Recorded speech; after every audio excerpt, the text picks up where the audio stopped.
Muy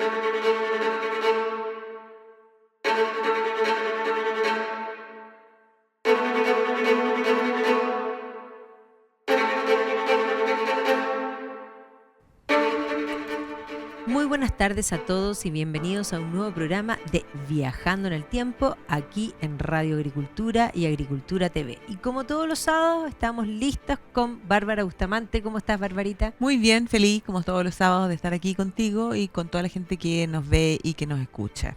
Sí, pues hay harta gente que nos escucha. Yo la verdad es que nosotros siempre hacemos con tanto cariño este programa, pero uno no tiene mucha idea, pero después uno se encuentra con gente que te dice que ve y que escucha el programa.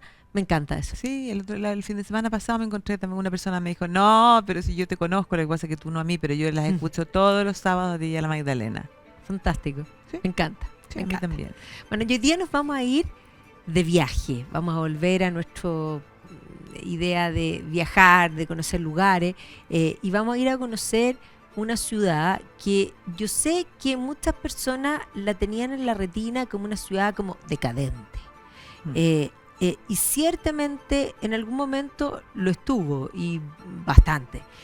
Pero es una ciudad magnífica, con una historia fascinante, y podríamos decir con una condena a la decadencia, incluso deliberada desde la propia política, lo que es bastante impactante, abandonada, podríamos decir. Sí. Y eso permitió que floreciera el crimen organizado, específicamente todo lo que son las mafias, y en este caso de la camorra, la calabrese, digámoslo así, y nos referimos a la ciudad de Nápoles. Esa ciudad, fundación griega, como la nueva polis, básicamente. Exactamente, va a ser una fundación griega, claro, y como tú dices, claro, es esa idea que uno tiene en la cabeza, que esta ciudad es decadente, pero que hoy día en realidad, como un poco les vamos a relatar, es una ciudad que está bastante brillante, una ciudad que se ve que se ha embellecido, es una ciudad que uno ve.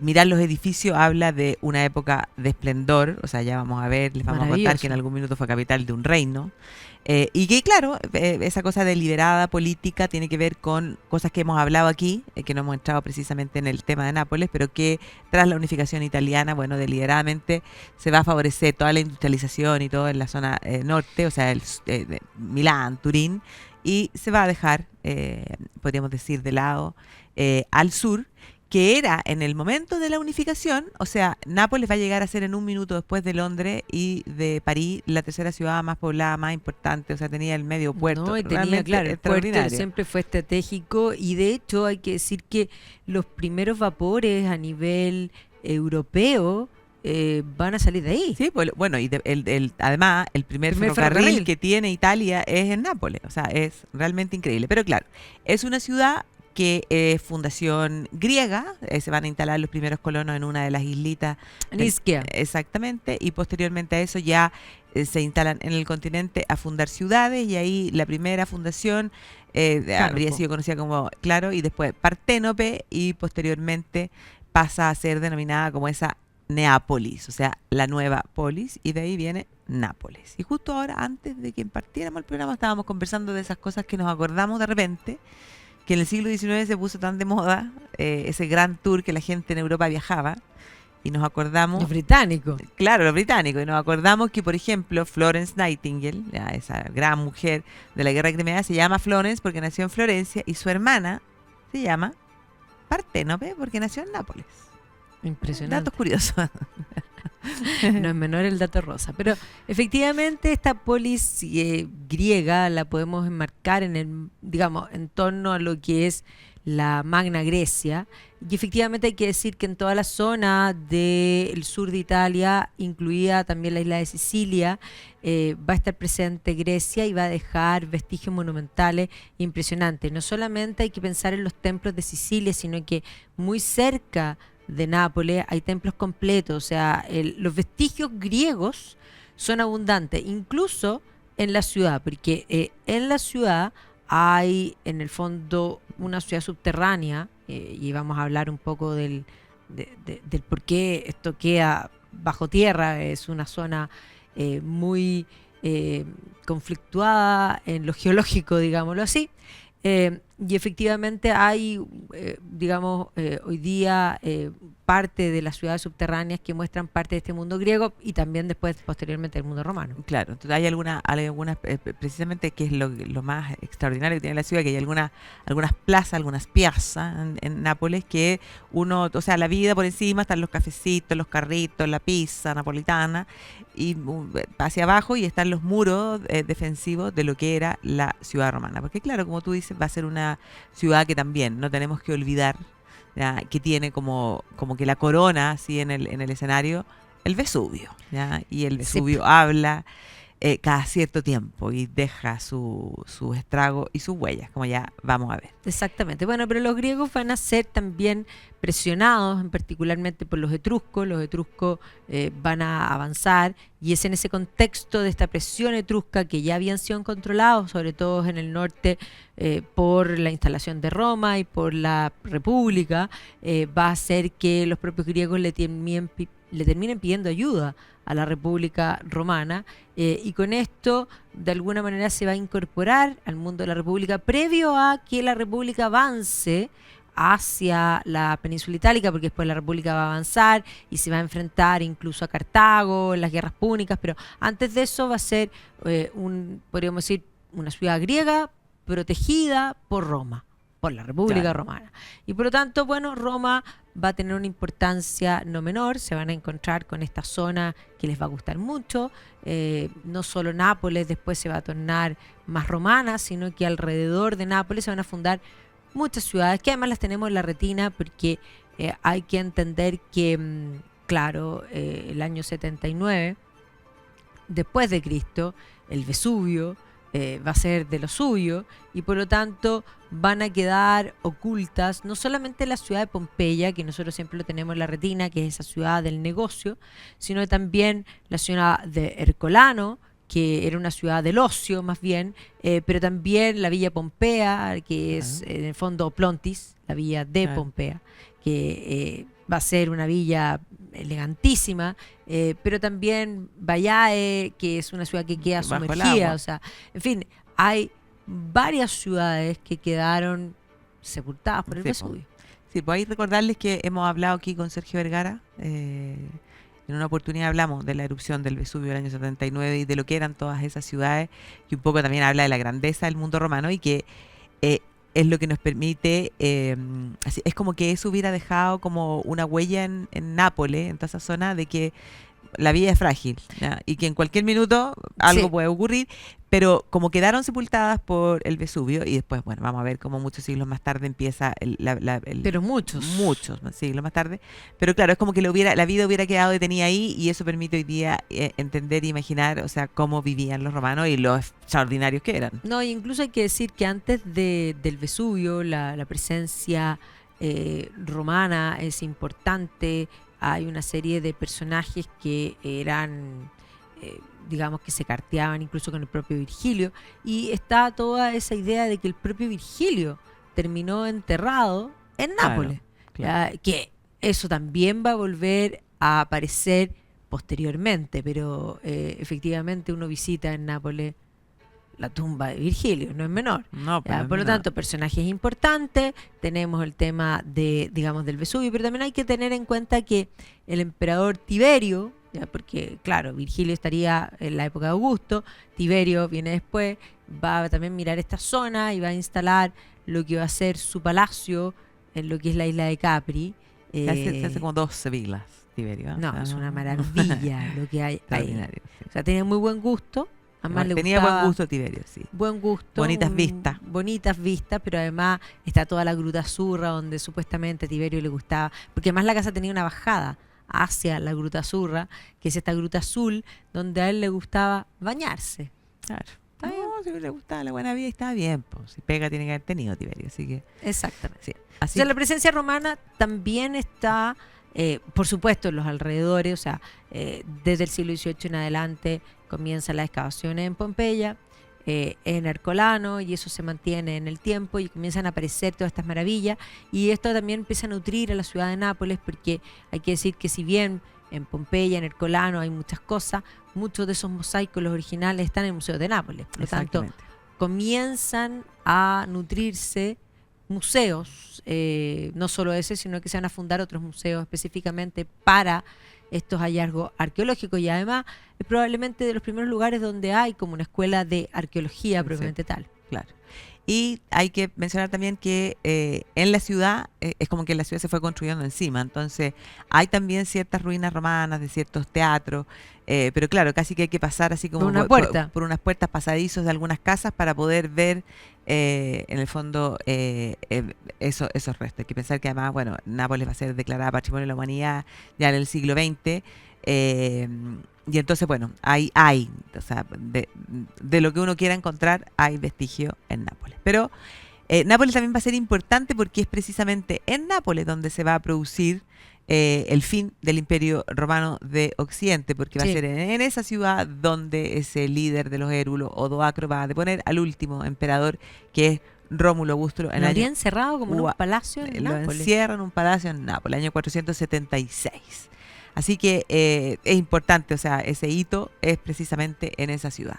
Y claro, tras eso hemos hablado muchas veces que vienen las invasiones de los pueblos germanos y Nápoles no va a estar ajena al paso de los ostrogodos, pero claro, después obviamente que en el afán del Imperio Romano de Oriente, en tiempos del emperador Justiniano, de recuperar esos territorios, bueno, Nápoles también va a quedar bajo esa influencia del mundo bizantino. Bueno, la influencia del mundo bizantino en toda la parte sur es importantísima. Hoy sí, en Nápoles mismo no podríamos decir los vestigios monumentales de mosaico específico, pero claro, la zona está esa presencia. Ahora, va a haber una lucha entre los bizantinos, los ostrogodos, y posteriormente se va a constituir como todo este mundo feudal que va a estar fragmentario, va a comenzar a dividirse la zona cercana a lo que hoy es Nápoles en distintos condados, principados, en fin, y van a estar peleando entre ellos, y eso le va a abrir una oportunidad a, digamos, en el siglo XI, a los normandos. Los normandos son vikingos, que se van a asentar en la parte norte de Francia, lo que se va a llamar la Normandía, y de hecho no solo van a hacer crecer el ducado, porque el ducado que les van a entregar a Rolo, que es el primero, es bastante pequeño, pero esto va a ir creciendo, pero como dice Norwich, que a mí me encanta, Julius Norwich, que es un historiador, dice, los normandos tenían muchos hijos y por lo tanto no...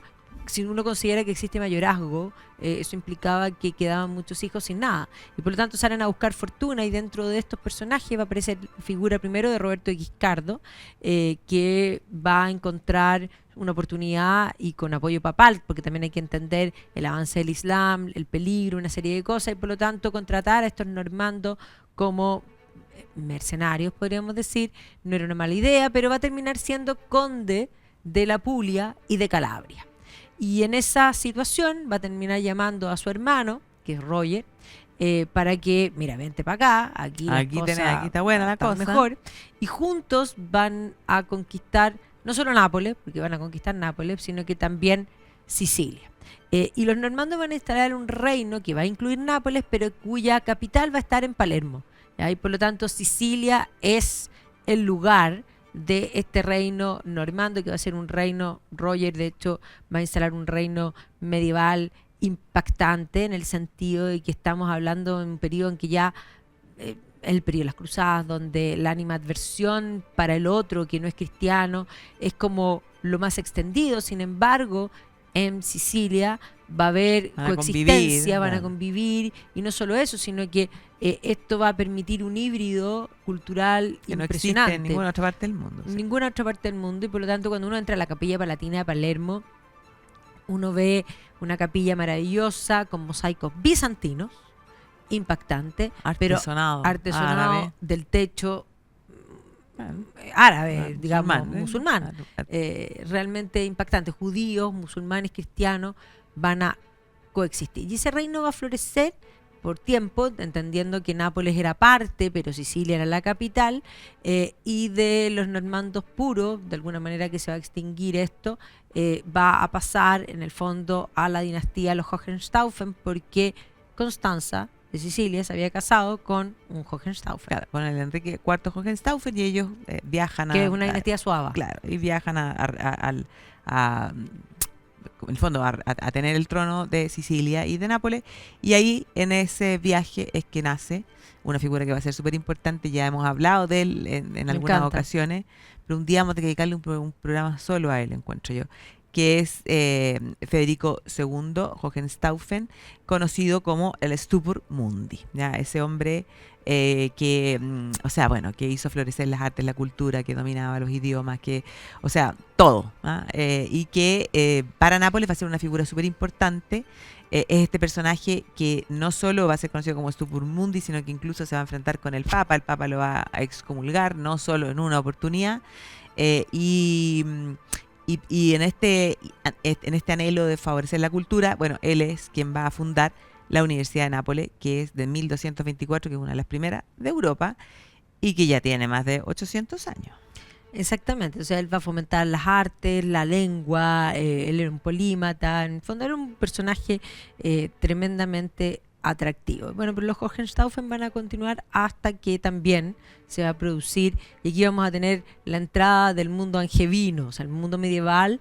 En Nápoles está dividido por una parte por esta presencia normanda, desde los normandos puros a los Hohenstaufen. Hay que pensar que desde los normandos puros hay como un castillito, fortaleza ahí que es es súper importante porque, claro, los normandos van a dejar en vestigios en la ciudad, por ejemplo, el que se llama el Castel del Huevo.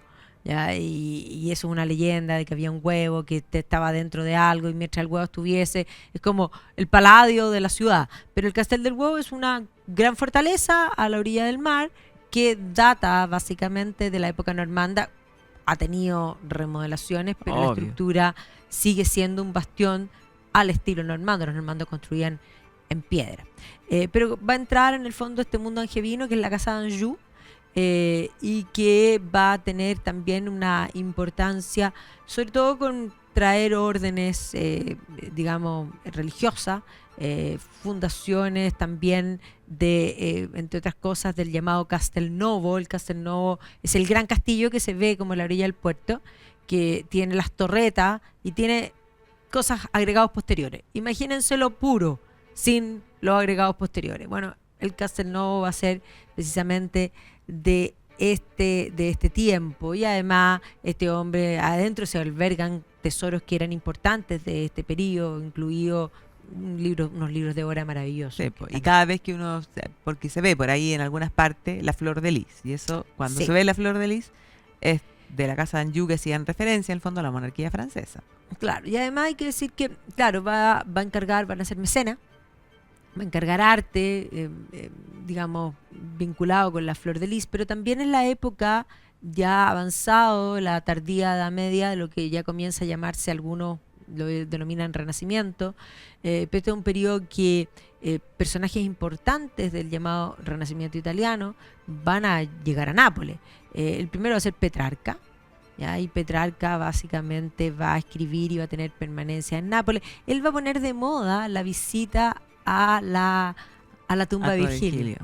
Y después... Y no estoy segura, pero ¿es Petrarca el que se somete como a una examinación por parte de uno de los reyes? Porque consideraba que el rey era el único sabio, que podía... sabio. De hecho, el segundo de los Anjou es considerado el sabio. Claro. ¿Ya? Entonces el único personaje que podía como evaluarlo, podríamos decir, porque Petrarca, él era lo máximo, sabio, claro. Tenía un ego importante, sí, Petrarca.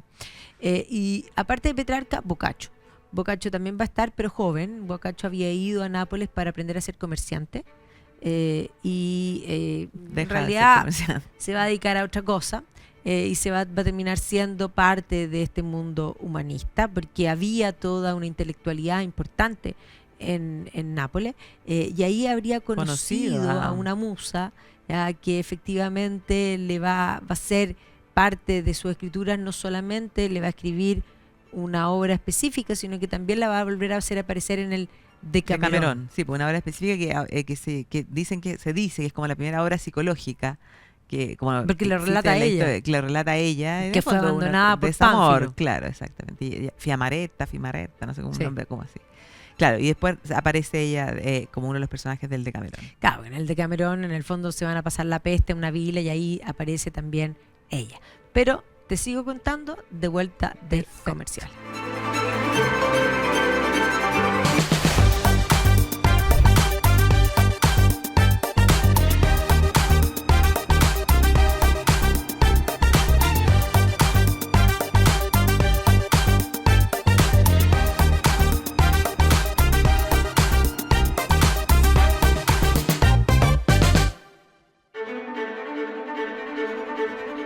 estamos de vuelta aquí en Viajando en el Tiempo, hablando de Nápoles. Estamos en la época del llamado Renacimiento y efectivamente tenemos un apoyo por la cultura, por las artes.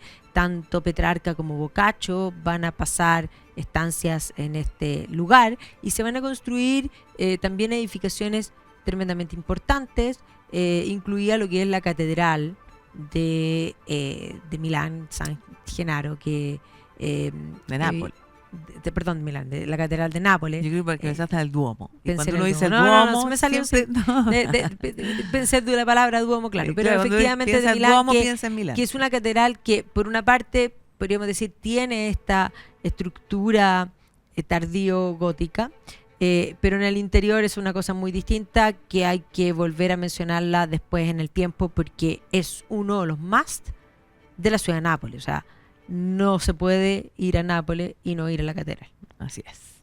Pero bueno, este dominio ya de estos Anjou va a comenzar a llegar a su fin en la medida en que aparezca en el Mediterráneo y cobre fuerza el reino de Aragón. El reino de Aragón que se expande por el Mediterráneo y que obviamente va a llevar a enfrentarlo, y en ese enfrentamiento a este rey se le va a producir lo que se conoce como las vísperas sicilianas, que se le levantan, y entonces finalmente la dinastía de los Anjou pierde el control de Sicilia, que pasa a estar en manos de Aragón. Y entonces por un tiempo los aragoneses van a estar en Sicilia y Anjou va a seguir en Nápoles, pero eso no va a durar mucho tiempo más porque ya para el 1440 por ahí finalmente entran en el fondo esta dinastía aragonesa a tomar el control y a hacer a comenzar a conformar, podríamos decir, lo que es el germen de lo que después uno conoce como el reino de Nápoles y las dos Sicilias. O sea, que esto tome la característica de este reino. Todavía es el reino de Nápoles primero, Claro. porque las dos Sicilias va a venir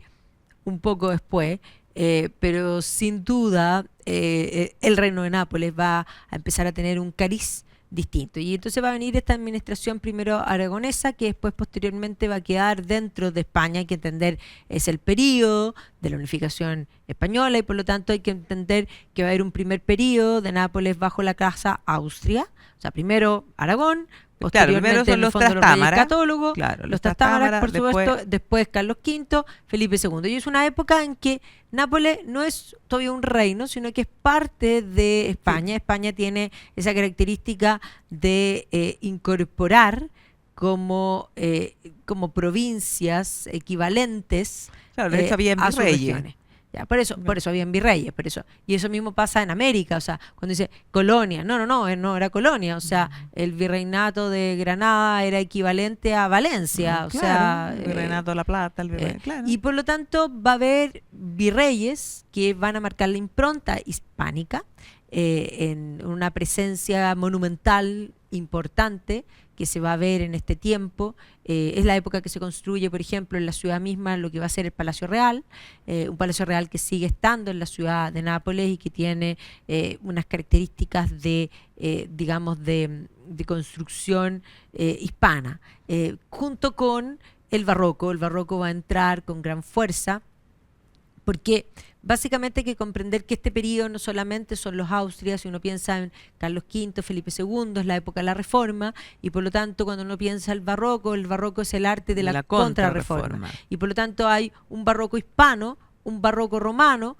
y esa combinación de lo hispano y lo romano se va a dar precisamente en Nápoles y posteriormente también en Sicilia. El barroco siciliano. Sin duda. Pero dentro de este barroco que básicamente va a tener, digamos, distintos periodos. Vamos a pasar, por ejemplo, si uno piensa en Roma, pensemos en Roma, la época del 480, el 580, la competencia que pasa también a las artes y que se manifiesta en este arte barroco que tiene el poder y que evidentemente uno podría decir Julio II, la cúpula de San Pedro, bueno, también Nápoles se va a llenar de cúpulas, y las cúpulas van a ser importantes. La propia catedral, que por fuera es gótica, por dentro es barroca con una cúpula dorada impactante. ¿Ya? Y posteriormente a esto hay que decir que el arte, y un poco para terminar con la catedral, se va a ir incorporando y la catedral está llena de escultura. La escultura napolitana es de esas cosas que llaman la atención. O sea, la catedral, realmente el conjunto escultórico cada una, y además están súper bien iluminadas, una cosa increíble, son realmente magníficos. Pero claro, muchas veces uno no ve estas esculturas laterales, que son maravillosas, sobre todo las dos finales, porque hay dos finales con una grande, pero en el centro hay una escultura que yo diría que es de esas cosas que hay que ver antes de morir. Sí, porque uno de repente como que no se imagina que ahí está, un Cristo velado. El Cristo velato. Sí. El Cristo velato es un Cristo que está recostado, digamos muerto, pero que le han puesto un velo encima. Y esto es mármol, pero es un mármol que básicamente se convierte en gasa. No, una cosa realmente impactante. Sí, ahí uno se da cuenta o sea, de por Dios que existen gente virtuosa, podríamos decir, o sea, gente que logra, porque uno de repente hemos nombrado, o sea, aquí a Bernini, pero claro, esa es una de las joyas del arte occidental, sin lugar a duda, y que no la tenemos muy en la retina, así que es algo que hay que ir a ver. Exactamente. Bueno, ahora en el viaje vamos a ir, lo tengo incorporado, la visita al Cristo velato. Nosotros vamos a Nápoles ahora en marzo. Claro, el 17 de marzo estamos llegando a Nápoles. Bueno, si alguien nos quiere acompañar, creo que quedan 2 cupos. Claro. Nada más. Pero bueno, en fin, todo esto se va a manifestar en este periodo hispánico de los virreyes, que además van a ser obras públicas y que es un periodo de bastante esplendor para lo que es precisamente Nápoles. Sí, pues hay que pensar que también ya en ese minuto comienza a ser un puerto, podríamos decir, importante en el Mediterráneo. Hay que entender el marco con el turco. O sea. Exactamente, había que detener el avance del turco que todos los años intentaba por distintas partes. Entonces, claro, es esta época de intentar controlar el comercio y de intentar controlar los ataques del turco. Así que es una ciudad, podríamos decir, ya a partir de ese momento de las ciudades importantes de Europa, al alero, podríamos decir, de esta monarquía hispánica que había, logrado conformar hasta ese momento el imperio más importante de la historia. Y de hecho, algunos de los, en el fondo, de los personajes encargados en Nápoles eran cercanos a los reyes católicos primero, después a Carlos V, como tú decías, a Felipe II. O sea, es una época de esplendor. El problema va a ser que la monarquía hispánica posteriormente va a entrar en ciertos problemas, y cuando se extingue la dinastía de los Habsburgo, se va a producir la guerra de sucesión española, que va a generar finalmente, podría ser una guerra que se involucra a toda Europa, que finaliza en el año 1713 con el Tratado de Utrecht, y ahí, por un breve tiempo, los Borbones se van a imponer en España, eso quiero decir, y por un breve tiempo Nápoles pasa a los austríacos. Austria, claro. Pero es por un breve tiempo, porque los Borbones van a recuperar el territorio de Nápoles. El hijo de Felipe V finalmente va a tomar Nápoles. Y ahí hay que decir que probablemente los Borbones van a ser el periodo de mayor esplendor de Nápoles. O sea, los Austrias, por supuesto que va a ser un esplendor, un crecimiento importante, pero la época borbónica va a marcar, en particular porque Carlos, que posteriormente va a ser Carlos III de España, va a ser primero rey de Nápoles. O sea, primero hay que entender que va a pasar a ser un reino independiente. Claro. Ya no es un virreinato, sino que es un reino. Y por lo tanto, Carlos pasa a ser séptimo, creo que Carlos VII de Nápoles, claro, va a pasar a ser Carlos III de España. Rey. Y claro, él va a ser un hombre que es un ilustrado, es uno de los considerados déspotas ilustrados, y va a tener una visión para Nápoles, y por lo tanto él va a engrandecer Nápoles en todos los aspectos. Por una parte, él va a ser quien va a comenzar con las excavaciones de Pompeya y Herculano, y va a construir una serie de palacios para albergar aquellas cosas que está en el fondo encontrando. Pero hay que entender que él tenía un amor por el patrimonio, una idea de patrimonio que no era existente. Nadie tenía idea de patrimonio. Claro. Pero él tenía una idea de patrimonio particularmente heredada de su madre, que era Isabel de Farnesio, que tenía una colección increíble, que, ojo, hay que decir que en el Museo de Nápoles, aparte de los frescos de Pompeya, Herculano y todas las cosas que han encontrado ahí, está toda la conexión de estatuas clásicas, helénicas también, de Isabel de Farnesio. Claro. Y por lo tanto, él se va a encargar de construir estos museos. Isabel de Farnesio, además, una mujer que, o sea, es digna de que hagamos un día un programa de ella, porque piensa tú, no hay que olvidarse que algunas veces hemos hablado aquí de Felipe V, ese primer rey Que era curioso. Borbón, claro, que era de fondo nieto de Luis XIV, se había formado en Francia y que se convierte en el primer Borbón en España como Felipe V.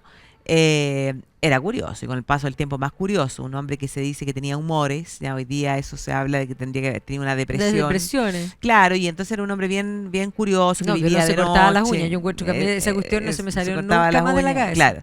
Y tuvo 2 matrimonios y el segundo de ellos es Isabel de Farnesio. Isabel de Farnesio, una mujer de armas tomar, que hizo todo lo necesario para favorecer que llegara al trono sus hijos y no los hijos del primer matrimonio de Felipe V.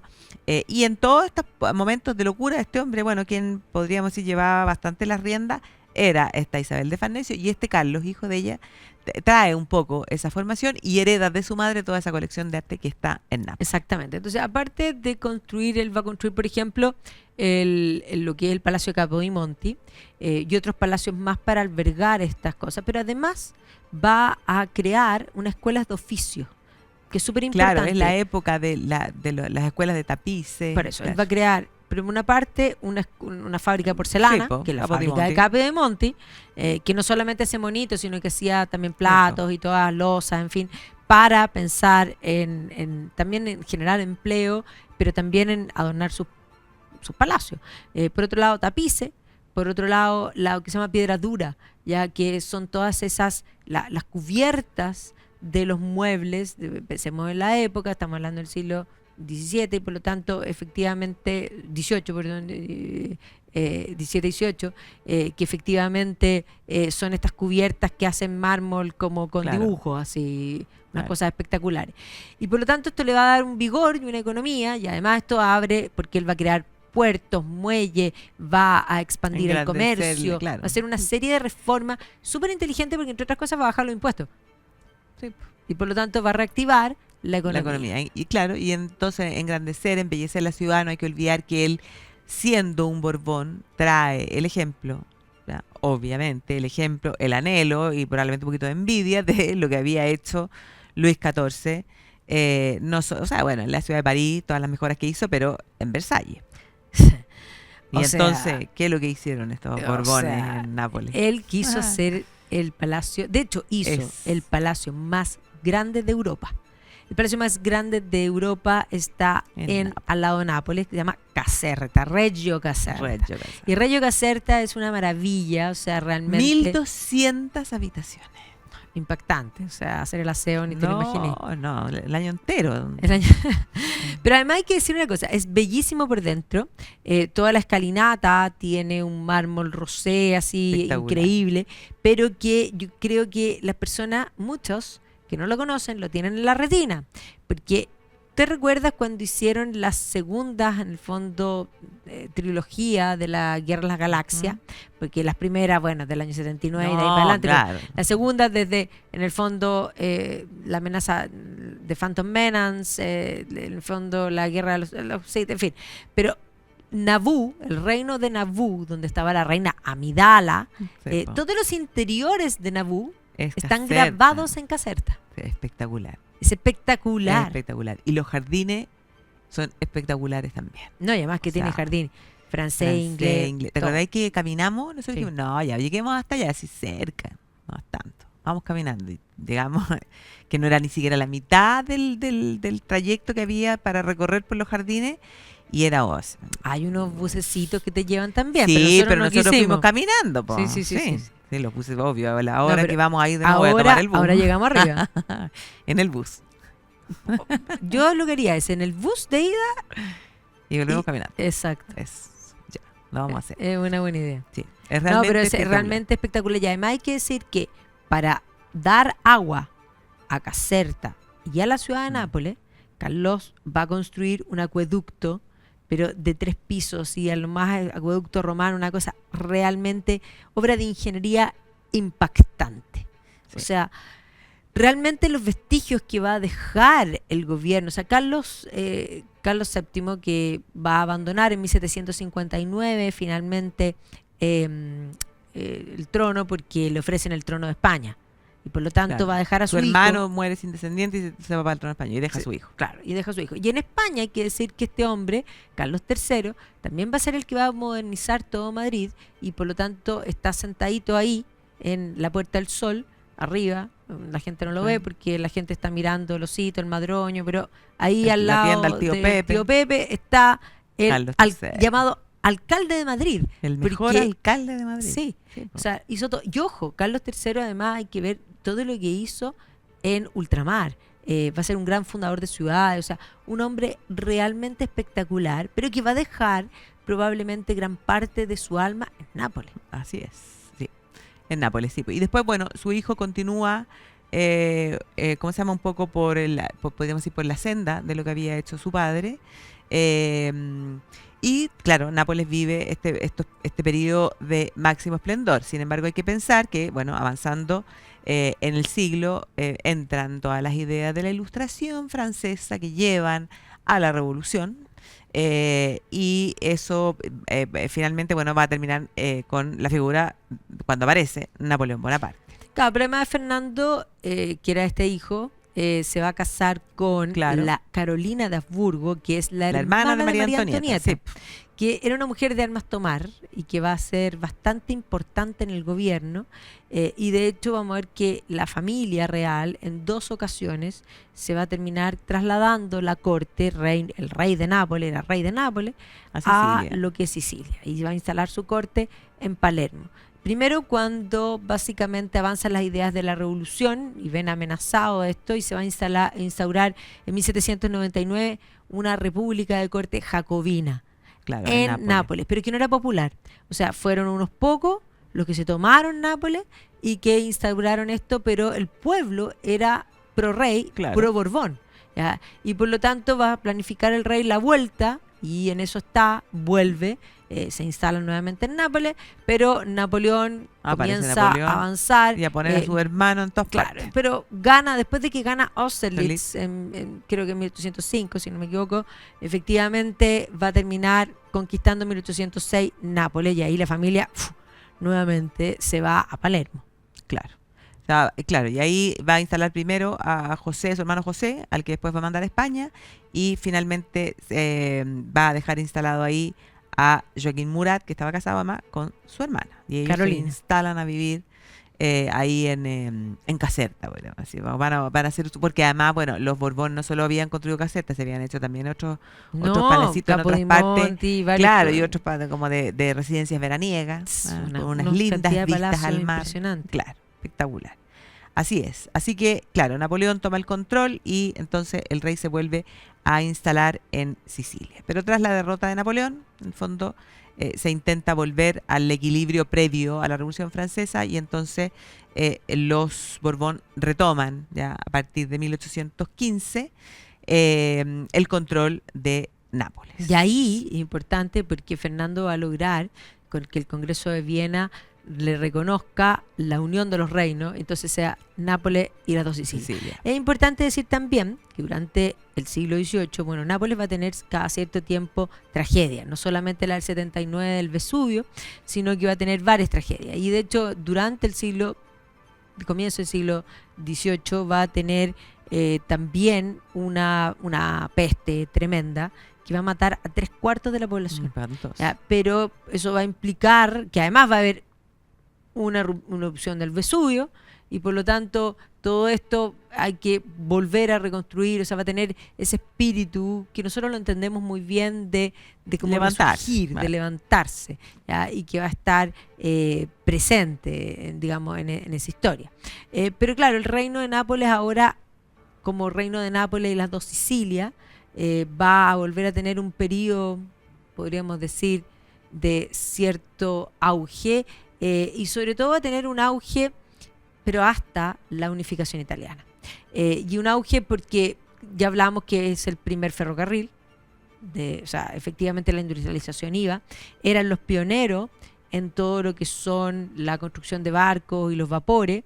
La familia, si uno piensa Florio, viene de ahí, y ahí por eso, más allá de que cuando uno mira la industrialización italiana, la mayoría de las industrias están en el norte, todo lo que es naviero estaba en el sur. O sea, el sur tenía un potencial tremendamente importante, que obviamente se va a ver eclipsado por lo que es el proceso y la impostura de la unificación. Claro, pues ya en otras clases hemos hablado de la unificación italiana, pero hay que entender que, claro, va a ser una unificación que va a surgir también en el contexto de este siglo en el que, por una parte, cobran fuerza las ideas socialistas, por otro lado, las ideas románticas, las ideas nacionalistas, que en el caso de Italia van a llevar a la idea de la unificación, y ahí vamos a tener personajes importantes. Pero vamos a comerciales y volvemos.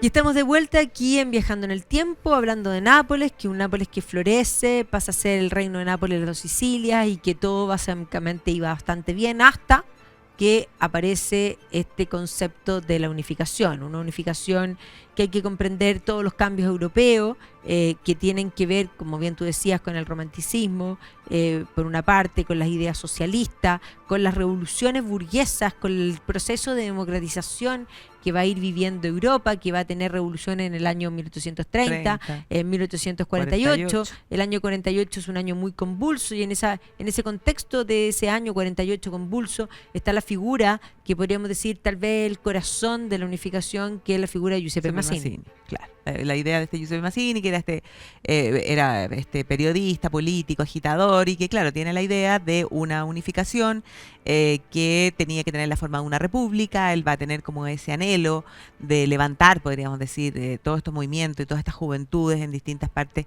de Europa, porque no solo era Italia, la joven Italia, sino que también la joven Alemania, los jóvenes turcos, y claro, bueno, finalmente en el año 49 se va a terminar, tras, en el fondo, esta revuelta del año 48, que en Italia tomaron la idea de esta independencia, termina proclamándose la república, que va a durar muy poquito, porque ahí se van a iniciar en el fondo lo que son las guerras por la independencia. Y para eso va a ser... por la independencia en realidad era por la unificación. O sea, por la unificación. Pero ellos la llaman así. La independencia porque, claro, sobre todo en la zona norte, tenían a los austríacos que desde el concilio, o sea, desde el Congreso de Viena, 1815, Metternich había dicho que Italia, el norte de Italia, era una extensión geográfica del imperio austríaco. Entonces había que enfrentarse a los dominios de los austríacos en el norte, y para eso van a contar con el apoyo de los franceses. Y entonces, bueno, ahí era fundamental que se uniera la zona del Piamonte, y ahí va a ser importante la figura de Camilo Benso, el conde de Cavour, que también busca la unificación, pero bajo la idea de una monarquía constitucional. Y a eso hay que agregarle que el hombre de la acción, ¿ya?, va a ser Giuseppe Garibaldi, al que todas las micros le servían. Que primero era republicano y después terminó siendo monárquico. Exactamente. Y entonces ahí se va a producir lo que se conoce como la expedición de los 1000, cuando él desembarca desde el sur, y se va a imponer y va a lograr derrotar, podríamos decir, al último de los Borbón, en el fondo poniendo fin, podríamos decir, a la existencia de este reino de Nápoles, que queda incorporado, ¿ya?, en esta unificación italiana a partir de 1861. Una unificación italiana a la que le va a faltar los estados pontificios. Se va a imponer, o sea, la unificación se va a dar bajo la monarquía, ¿ya?, con la Casa de Saboya. El Papa de ese momento no está de acuerdo con la unificación. No, y de hecho va a ayudar a los movimientos que son contrarios. Exactamente, porque él se va a declarar que queda prisionero, en el fondo, en Roma. Y en el sur se van a producir todos unos movimientos que están en contra de ese proceso de unificación. Ya hemos hablado de los movimientos de los carboneros, y en el caso de Nápoles va a surgir todo un movimiento que se conoce como el brillantairo, ¿ya?, donde se van a levantar las capas populares, los campesinos, apoyados por la iglesia y también por las zonas urbanas, en contra de la unificación. Algo que va a ser repelido por fuerza, en el fondo, por el ejército italiano, que era el ejército piamontés, en el fondo. Y ahí es donde se comienza a hablar del problema meridional. El problema del sur de la zona del Mezzogiorno, que es justo toda la parte de abajo de la bota, y Sicilia. O sea, Calabria, Puglia, Sicilia. Exactamente. Y entonces, ¿cómo solucionar ese problema meridional? Y ahí es donde se va a tomar esa idea de la industrialización, en el fondo, en el norte, dejando al sur relegado, claro, castigado por haberse levantado en contra de la O sea, unificación. la idea era sumirlos en la pobreza. Exactamente, sumirlo en la pobreza, y se va a comenzar a producir la migración masiva de gente del sur. Primero va a ser a América, ¿no? Argentina, Brasil, Estados Unidos, y comienza de poco a poco a configurarse la idea, podríamos decir, del napolitano pobre, o sea, de ese sur pobre, ¿ya? Y en ese contexto, el rey, de hecho, uno de los reyes de Saboya, que había nacido en Nápoles, intenta, ¿ya? Mejorar la imagen de la ciudad, intenta poner énfasis, Humberto, poner énfasis al turismo, hacer embellecimiento, ¿ya? Un funicular, varias cosas como... Exactamente. Sí, de los puertos, cosas que... Claro, pero... la ciudad va a tener un crecimiento desigual, porque claro, se van a hacer obras, ¿no? Se va a producir un empobrecimiento de la población, la gente va a comenzar a vivir hacinada, insalubre, van a comenzar a surgir... esto hay que sumarle eventos vesuvianos que van a... Claro, a eso voy, eventos de todo tipo, pero se va a hacer común, no sé si en mente tienen esas calles estrechas napolitanas, hacinadas, llenas de ropa colgada. La ropa colgada, bueno, y mientras uno más abajo vivía, era más pobre, en el fondo. Y ahí vivía, o sea, sin ni siquiera alcantarillado. Y entonces... Va a venir la cólera. Va a venir una epidemia de cólera tremenda, que va a matar a una cantidad de gente, pero impresionante. Las imágenes como de la muerte arrasando sobre esto, se va a culpar, tuvo en riesgo hasta la pizza napolitana, porque se va a pensar que por las pocas condiciones higiénicas al fabricar la pizza, se habría producido de ahí, ¿no? Se van a, en el fondo, incendiar cuerpos. Y entonces ese momento además va a ser aprovechado, ¿no? Por anarquistas. O sea... Claro, es una época muy convulsa, final del siglo XIX, es el periodo del socialismo duro, del anarquismo, socialismo que básicamente se va a ir creando a través de la figura de Andrea Costa en Italia, que va a fundar el periódico L'Avanti, va a ser una figura clave, más tarde en ese mismo periódico va a trabajar el propio Benito Mussolini, que también va a ser parte de este movimiento socialista, pero también el mundo anarquista. Ahí está, por una parte, la figura de Bakunin, que si bien no es italiano, estaba instalado ahí porque donde estuviese el desorden ahí estaba, pero sí la figura de... digamos, dentro del anarquismo, que es un teórico muy importante, que es un italiano, que es un médico, que es Enrico Malatesta, que es el padre de lo que se denomina el anarcocomunismo. O sea, ya no se puede, o sea, anarquista, peor. Comunista, colectivista, terrible, o sea, esa idea de izquierda radical. Y esto va a crear un caldo desde toda la final del siglo XIX, que incluso va a llevar a movimientos sociales, manifestaciones, se va a intentar reprimir, sobre todo en el norte. En Milán va a haber una matanza muy importante, que es la matanza de Breva Beccaris, y posteriormente a eso incluso los anarquistas van a terminar asesinando al rey. ¿Ya? O sea, el anarquismo va a aprender. Y el propio Malatesta, que está revolviendo el norte, después de la cólera se va a ir a instalar a Nápoles. Claro, a revolver la perdí en Nápoles, la pobreza, las promesas del paraíso terrenal sobre esta tierra, que de alguna manera también van a aprender en el mundo napolitano. Claro, y entonces incluso antes del estallido de la Primera Guerra Mundial, ya en Italia en general se habían vivido eventos importantes, en el fondo, la Settimana Rosa, claro. Bueno, va a estallar la Primera Guerra Mundial en el 14, Nápoles no va a estar directamente involucrada en la guerra. Bueno, Italia al comienzo de la guerra también tiene una posición así curiosa, pero finalmente, bueno, una vez napolitanos van a ser reclutados. Claro, los napolitanos van a ser reclutados, el puerto va a ser utilizado, y tras la Primera Guerra Mundial, bueno, viene el horror que se produce en general en Europa, o sea, hombres que vienen mutilados, cantidad de mujeres viudas, madres sin hijos, y todo ese desastre psicológico tras el fin de la Primera Guerra Mundial.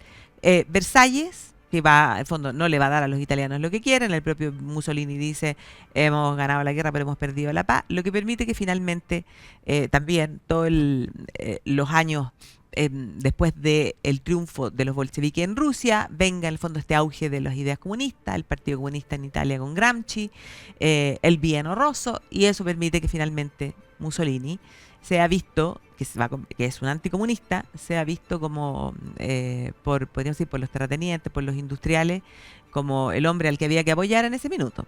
Bueno, y Mussolini finalmente el año 22 va a hacer la marcha sobre Roma y se va a tomar el poder y va a inaugurar la era fascista, una era que además considera que nada puede estar fuera del Estado y que el Estado debe planificar y el Estado debe ordenar, y debe ordenar también todo este caos principalmente en el sur, y por lo tanto va a haber una serie de obras públicas relacionadas con el mundo fascista, sí, todo lo que es la llegada del agua potable sí, a hay obras públicas. Sí, un montón de obras públicas que se van a hacer en ese periodo, pero la pobreza sigue, sí, o sea, y por lo tanto a la caída de Mussolini, porque es bien importante, porque Mussolini, por ejemplo, una de las cosas que va a ser barrer con las mafias, porque las mafias habían crecido particularmente con esta ausencia del Estado, habían empezado a surgir las mafias, tanto en Sicilia como en la Calabria, donde está la famosa Camorra.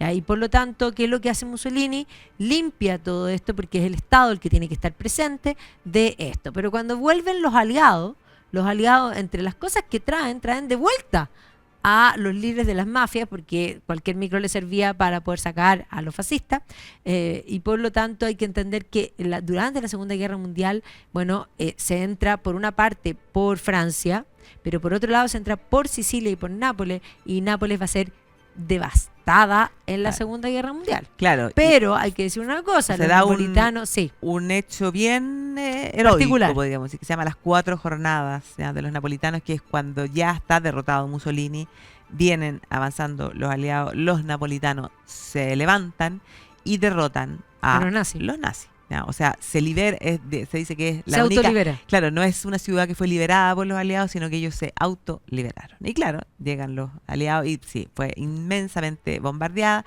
Y bueno, tras eso viene la reconstrucción, y aquí se comienzan a tomar medidas de construir rápidamente barrios de muy malas calidades. No, y se entregan las platas aquí claramente. La Camorra a través del crimen organizado se quedan con las platas, construyen cosas espantosas, horrorosas, sin planificación, y la ciudad realmente, a ver, cuando uno dice, ¿qué hicieron? La afearon, pero espantoso. Es decir, espantoso. Sí, unos edificios brutales, horribles. Y todo eso va a llevar a una tragedia cuando en 1980 hay un terremoto. Un terremoto donde se pierden barrios enteros, donde muere una cantidad de población, o sea, una cosa espantosa. Entonces, nuevamente, Nápoles es castigada, podríamos decir, por los desastres naturales. Claro, entonces, pero Nápoles ya en los 80 va a comenzar a tener una esperanza, particularmente en el calcio, el fútbol, la figura de Maradona, que se convierte el triunfo, de alguna manera esto le da un espaldarazo, y podríamos decir que ya el cambio también en Italia, y probablemente el cambio de mando en los gobiernos italianos, van a comenzar a ponerle fichas a Nápoles, porque, no sé, yo estuve en Nápoles muchos años atrás y realmente era una ciudad súper peligrosa y tremendamente deteriorada. Pero en los últimos viajes a Nápoles hay que decir que está brillante, está magnífica, tiendas de lujo, turismo, los cruceros paran en Nápoles, y además hay mucho que ver alrededor de Nápoles, porque tú alojas, no sé, 5 o 6 noches en Nápoles y tú haces Caserta, Capodimonte, y después haces Pompeya, Hercolano, haces Capri, o sea, haces las ruinas griegas, o sea, podrías quedarte solo en Nápoles y tienes un mundo y un universo. Esa es la razón por la cual nosotros en marzo vamos a Nápoles, pero ya nos dimos cuenta de que nos vamos a quedar cortas, así que en algún otro momento vamos a tener que volver. Por supuesto que vamos siempre a volver, pero vamos a Nápoles y somos vamos un poquito napolitanas, un poquito napolitana, exactamente. Se come muy bien. La mejor pizza. Buenísima la pizza, distinta porque no es crujiente, es como blanda. Ya, qué pero muy rica, y es decir, las burratas la y todo eso, mejor porque, burrata que hemos comido en lejos, el las mejores. o llegando vamos a ir a ese mismo restaurante, ojalá que no acordemos cómo se llega. Sí, Como no, pero ahí le buena preguntamos al del hotel, extraordinario. Pero súper recomendable Nápoles, quien quiera irse con nosotros, nos lo llevamos. Espero que les haya gustado este viaje por una ciudad que podríamos decir era una de las joyas europeas, tal vez una de las ciudades más importantes, que fue políticamente y deliberadamente, deteriorada, y que hoy día, como el ave fénix, ha vuelto a resurgir. Ahora podríamos decir, fue la mano real de Dios, no la mano de Dios de Maradona. Sí, pero Maradona representó esa cosa, el orgullo No, de y ese sur tú relegado. ves Maradona por todas partes. No, pues y ganando los campeonatos, que Milán, que nada. Exacto. Y además el mismo Maradona dijo, el calcio era la mía vida. Exacto. Extraordinario. Bueno, gracias a ustedes, que estén muy bien y nos vemos la próxima semana. Gracias, Barbarita. Nos vemos la próxima semana.